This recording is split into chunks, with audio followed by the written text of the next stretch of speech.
This next video is going to be way incomplete. I can't to keep this at a normal length, and it's a band who I absolutely adore.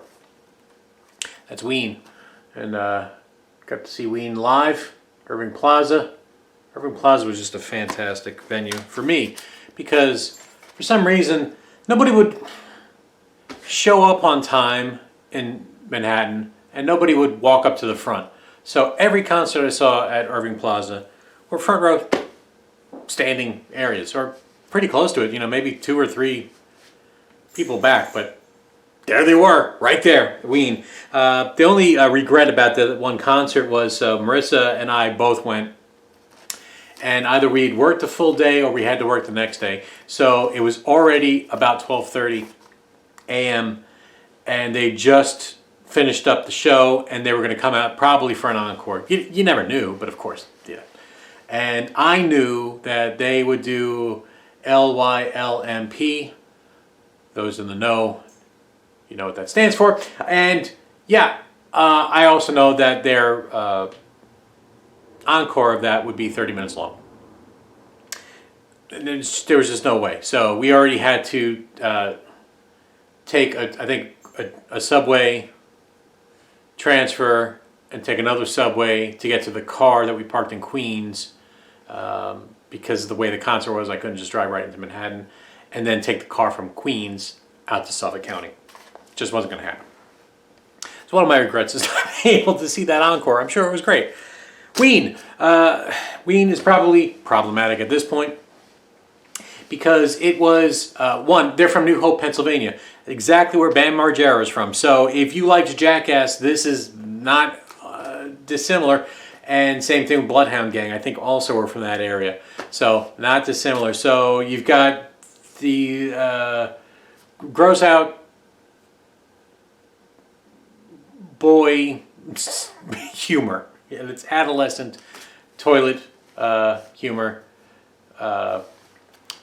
is Ween. But the thing interesting about Ween is, one, that Dean Ween, Mickey... So Melancato is an amazing guitarist, and Aaron Freeman, Gene Ween, they both just wrote great songs. They could write in any genre, and they did. So trying to pin them down was hard. Amazing live band, can play. They met in high school, I think. They just had a 4-track recorder, and they would just play music and just record hundreds and hundreds and hundreds of hours of music on their 4-track, amassing an amazing catalog before they even released an album. Then they self-released a few albums, then some independent, and then they got signed with Elektra, and they took their advance and bought studio equipment.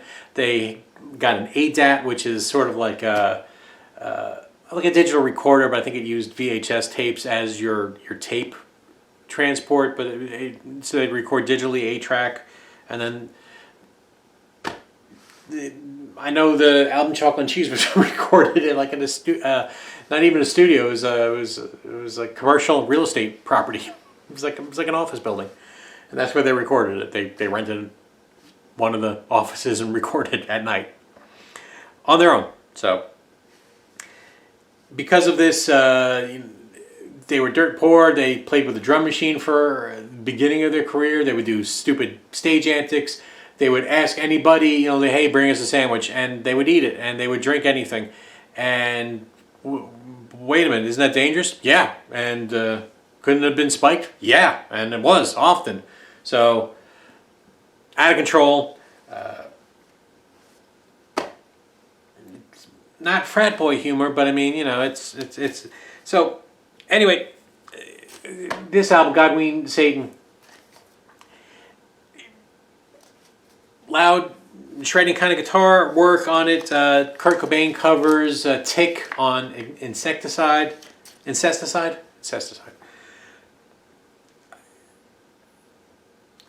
This is not for everybody. I will say that. You've got to be in that Jackass mood, and if you are, then this is, you know, punk goofiness. but they can play, right? So not quite punk. Pure Guava. Now this is where I don't like this album at all. So this is probably a LimeWire. Push Up the Little Daisies. This is where they get attention because it's played on Beavis and Butthead. So that's where they broke out. And I'm a Ween, you know. That's what you know, I think Butthead would say. Yeah, so they're on Elektra, and what are they? They release some of those old cassette tape stuff. This is the Pod, and they take the Leonard Cohen cover, but they put their friend on it, and this whole thing about huffing Scotch Guard. If I want to make Marissa laugh, I put this on. So you see, wardrobe furnished by Love Saves the Day at New Hope, so it's a thrift store, right? And catering by El Taco Loco and Duck Soap on New Hope, Pennsylvania. Yeah,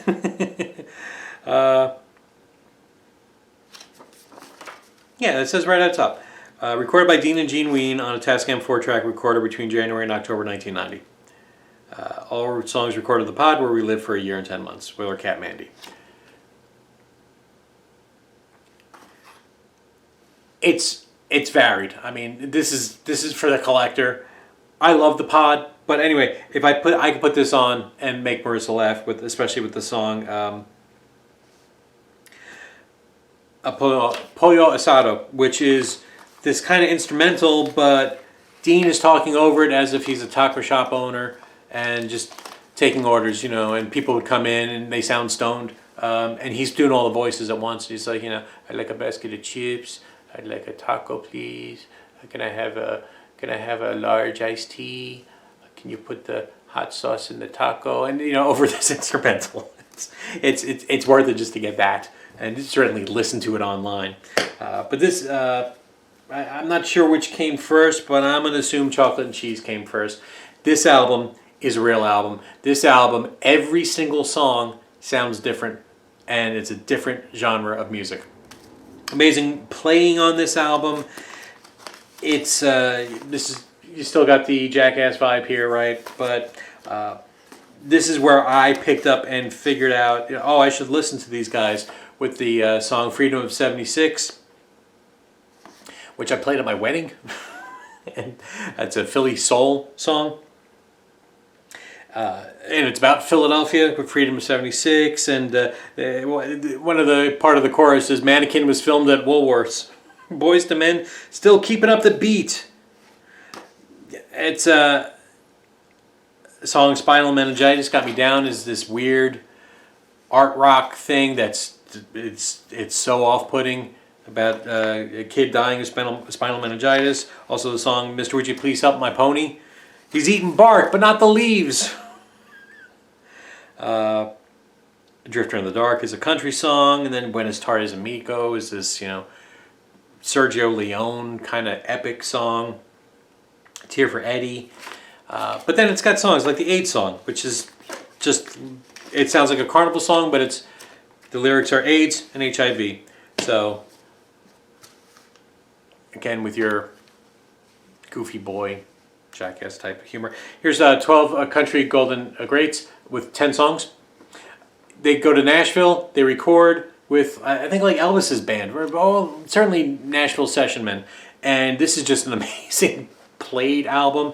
But songs like Piss Up a Rope, you know, Mr. Richard Smoker, I mean, you know what you're getting here. And I think this helped scrape the mucus off my brain. Sure, Fluffy.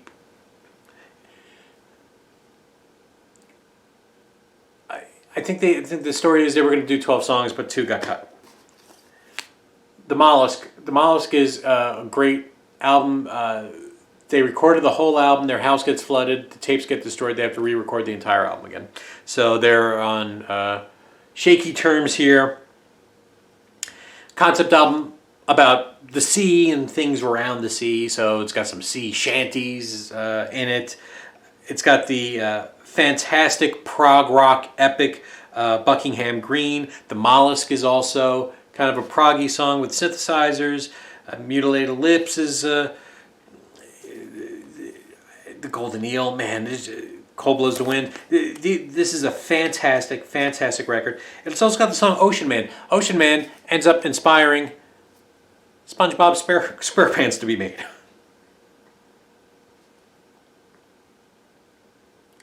I can't say enough about Ween the Mollusk. Also, White Pepper. So, what are they saying? They're saying as good as the White Album and Sgt. Pepper. Bold statement, right? But it's great. It is definitely great. So they're starting to lose a lot of the goofy comedy antics that was definitely a detriment to their career. But not completely, because Bananas and Blow sounds exactly what it is. You know, it's just actually about a old guy getting a young twink guy in a cabin. But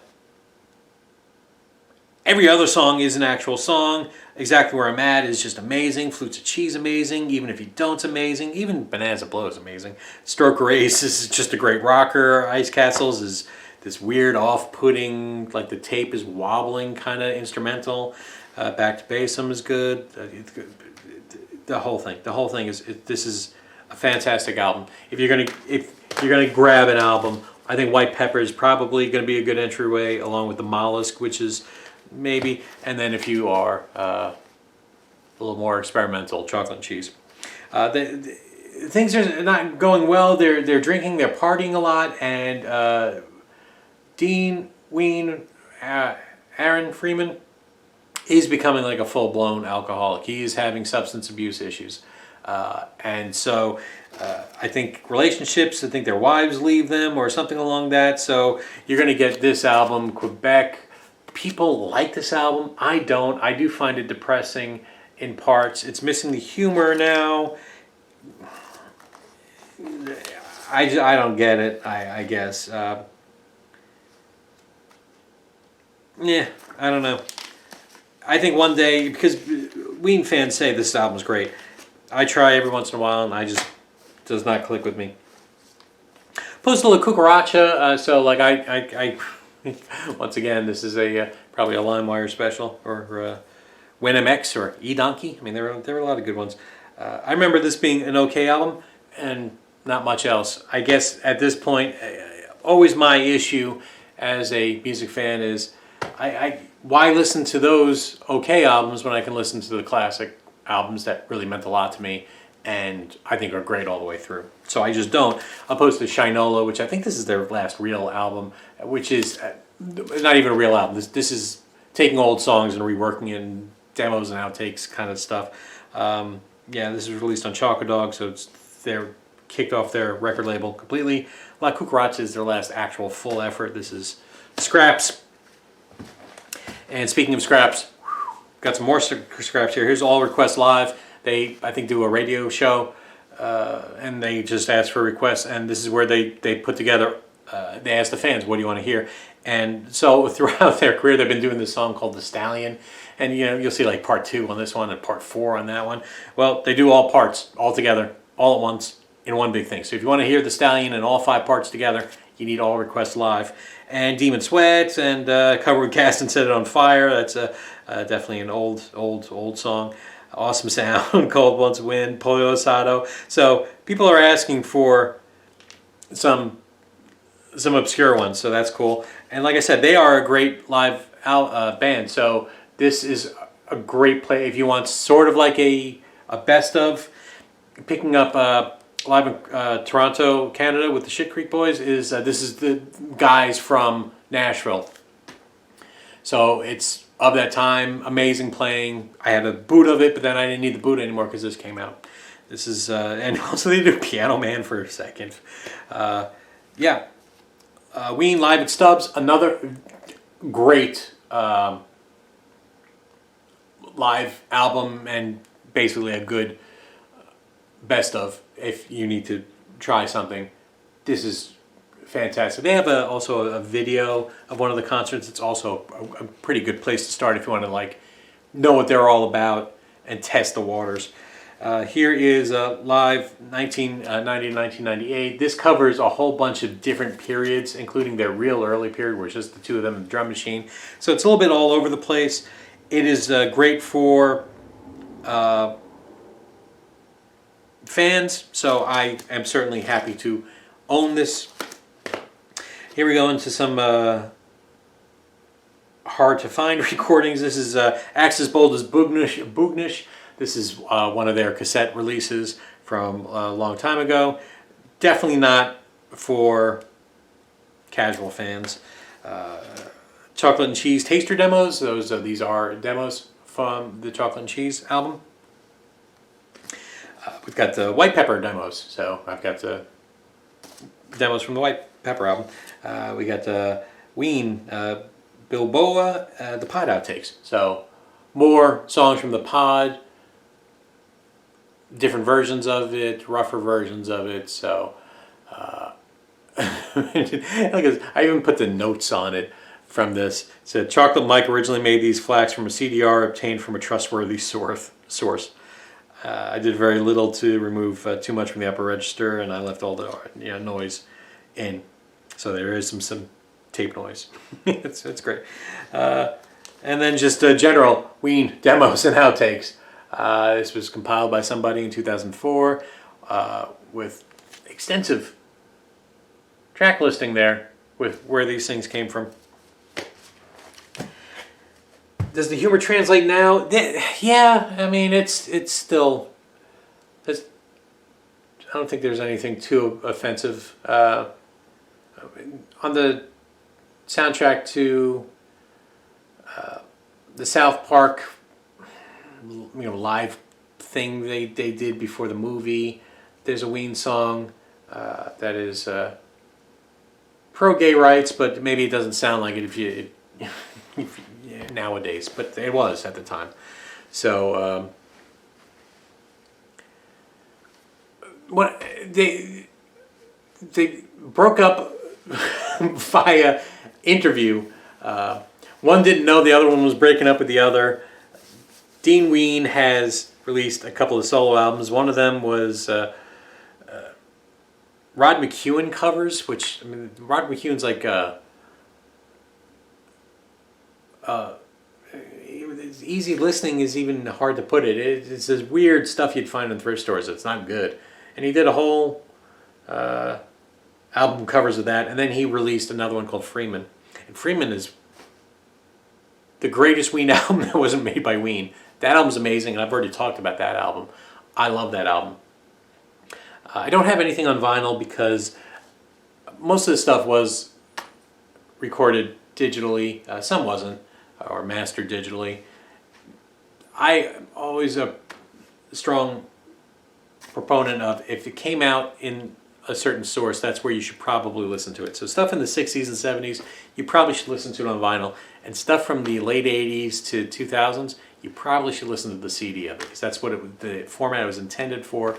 That's where it was probably mastered the best. And any reissues are really just the CD on a large piece of cardboard and plastic, like a trading card. So I've kept it in as short as I could for Ween, and as you can tell, I'm a big fan. So go listen to some Ween, go find some samples, go find some live clips of them, and I think you'll be pleasantly surprised if you've never listened to Ween before. From Dixieland Farm, stay brown, everybody.